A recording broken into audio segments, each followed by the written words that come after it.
Di sebuah kampung terpencil bernama Kampung Ilalang, tersembunyi kisah kelam yang tak pernah diceritakan ke pendatang. Kampung ini dikelilingi hutan lebat yang sunyi, hanya dilalui oleh sedikit orang. Tak ada listrik di sana, hanya pelita yang menerangi malam. Namun, ada satu aturan tak tertulis di kampung itu, yang berbunyi, jangan pernah keluar rumah setelah matahari terbenam.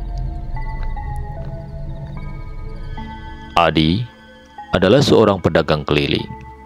Ia menjajakan kain, peralatan dapur, dan kebutuhan pokok ke kampung-kampung terpencil.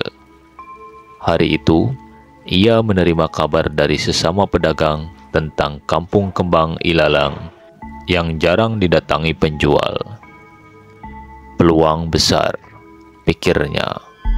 Tanpa ragu, ia mempersiapkan barang dagangannya dan memulai perjalanan ke sana. Adi tiba di kampung kembang Ilalang menjelang sore. Suasana kampung begitu aneh. Rumah-rumahnya tua, seperti tidak pernah diperbaiki selama berpuluh-puluh tahun. Warga tampak gelisah saat melihat Adi datang. Beberapa hanya mengintip dari balik jendela. "Selamat sore, Pak," sapa Adi kepada seorang lelaki tua yang duduk di depan rumah. Lelaki tua itu mengangkat wajahnya perlahan. Wajahnya penuh keriput, tapi tatapannya tajam. "Kau harus pergi sebelum malam tiba," katanya tanpa basa-basi. Adi tertawa kecil. "Ah, Pak, jangan bercanda. Saya cuma ingin berdagang sebentar. Mungkin ada yang dibutuhkan barang-barang di sini yang saya bawa nih." Orang tua itu mendesah panjang. "Kampung ini bukan tempat untukmu, percayalah. Banyak yang datang ke sini, tapi tidak ada yang pulang dengan selamat." Namun, Adi mengabaikan peringatan itu. Ia berpikir orang tua itu hanya mencoba menakutinya agar tidak bersaing dengan pedagang lokal. Setelah berkeliling kampung, Adi menemukan seorang warga yang bersedia menyewakan kamar di rumahnya. Rumah itu milik seorang janda bernama Bu Lastri.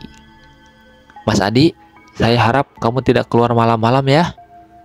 Jika ada yang mengetuk pintu, jangan dibuka," pesan Bu Lastri dengan nada serius. Adi mengangguk, meskipun ia merasa peringatan itu berlebihan. Setelah makan malam, ia beristirahat di kamarnya. Udara malam terasa dingin menusuk. Saat Adi hampir tertidur, ia mendengar ketukan pelan di jendela. Ketukan itu terdengar sangat jelas. Meskipun kamar itu berada di lantai 2, Adi merasa bulu kuduknya meremang. Perlahan, ia mendekati jendela dan mengintip dari celah tirai. Di luar, ia melihat sosok seorang wanita berambut panjang, berdiri dengan pakaian putih yang lusuh. Wajahnya tidak terlihat jelas, tapi tubuhnya tampak memancarkan hawa dingin. Adi terpaku. Wanita itu menoleh ke arahnya, menunjukkan wajahnya yang hancur seperti terbakar. Mata wanita itu menatap Adi dengan tajam. Ia terlempar ke belakang karena kaget. Ketika ia kembali melihat ke jendela, wanita itu sudah menghilang.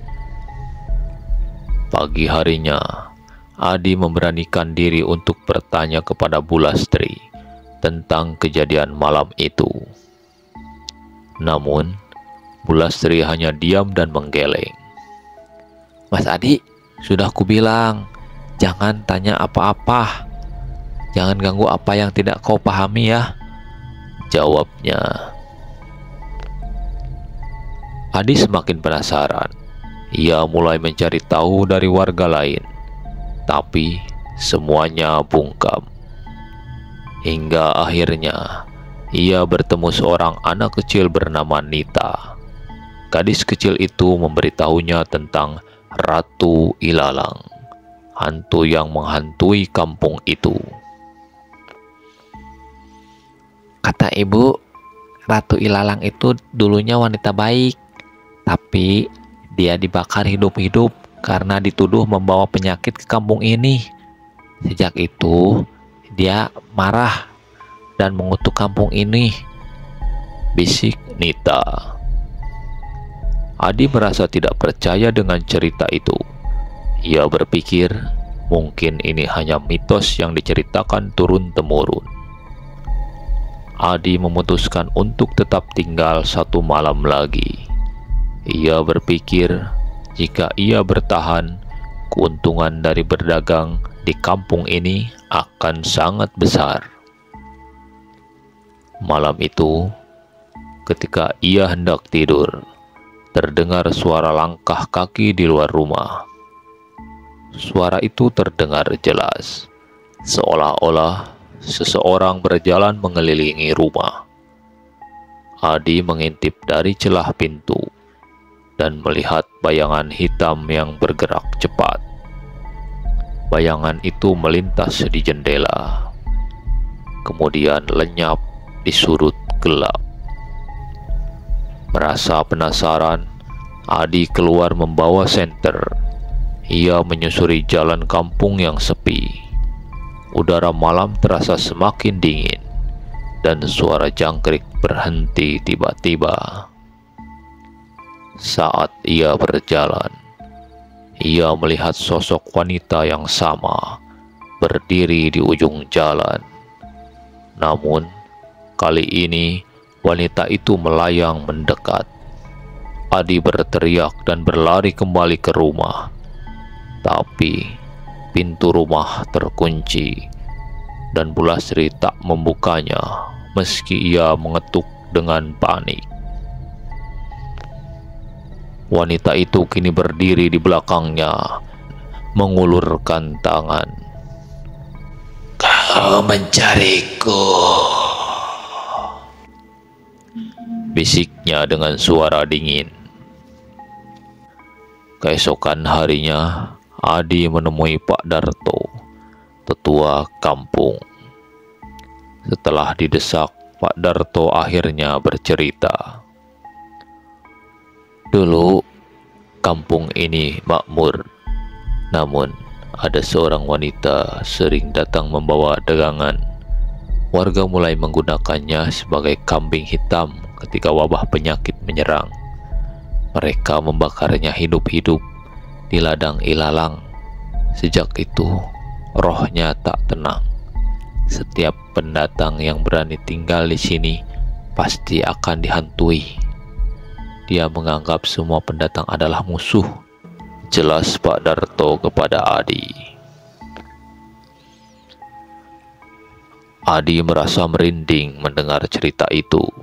Ia ingin segera meninggalkan kampung, tapi jalan keluar melewati ladang ilalang tempat wanita itu dibakar.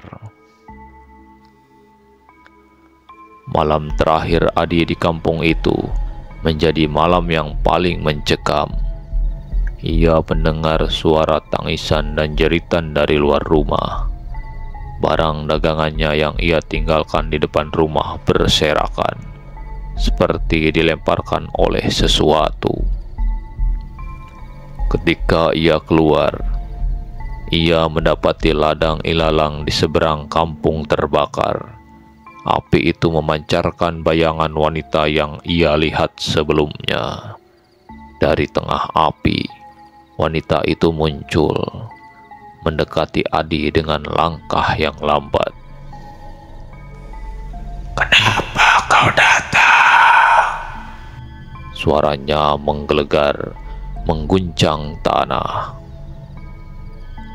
Adi mencoba melarikan diri, tapi tubuhnya terasa berat, seolah ditahan oleh sesuatu. Ia jatuh tersungkur, dan wanita itu berdiri di hadapannya. Aku tak bersalah, tolong ampuni aku, kata Adi dengan gemetar.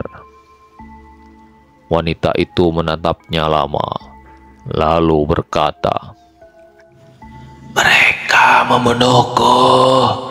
Jangan kau bawa dosa mereka ke dunia luar." Saat itu, Adi melihat bayangan wajah warga kampung di sekitar wanita itu. Ia menyadari bahwa warga kampung ini menyimpan rasa bersalah atas perbuatan mereka, dan kutukan itu sebenarnya adalah pengingat atas dosa mereka. Adi akhirnya berlutut di hadapan wanita itu. "Aku hanya berdagang. Mohon maafkan aku tidak tahu apa-apa yang terjadi di sini. Kumohon, lepaskan aku," katanya. Wanita itu menatapnya dengan mata yang mulai dipenuhi air mata. "Pergilah, tapi sampaikan kebenaran ini. Biarkan dunia tahu apa yang mereka lakukan kepadaku," kata wanita itu dengan nada yang sangat marah. Saat pagi tiba, Adi ditemukan warga di tempat ladang ilalang, tidak sadarkan diri. Ia segera dibawa keluar dari kampung itu oleh beberapa orang. Namun, ketika ia menoleh ke belakang, kampung Kembang Ilalang telah hilang seperti ditelan bumi. Sejak itu, Adi berhenti menjadi pedagang keliling. Ia menuliskan kisahnya ke dalam sebuah buku, berharap kutukan itu tidak akan terulang lagi. Meski begitu, setiap malam ia masih mendengar suara ketukan di jendelanya, mengingatkan bahwa kutukan itu belum benar-benar hilang. Oke teman-teman, demikian dulu untuk cerita horor kali ini. Semoga bisa menghibur dan membuat bulu kuduk Anda berdiri. Sampai jumpa di cerita horor berikutnya. Jangan lupa untuk like and subscribe channel DKN Horor. Wassalamualaikum warahmatullahi wabarakatuh. Adios, permios.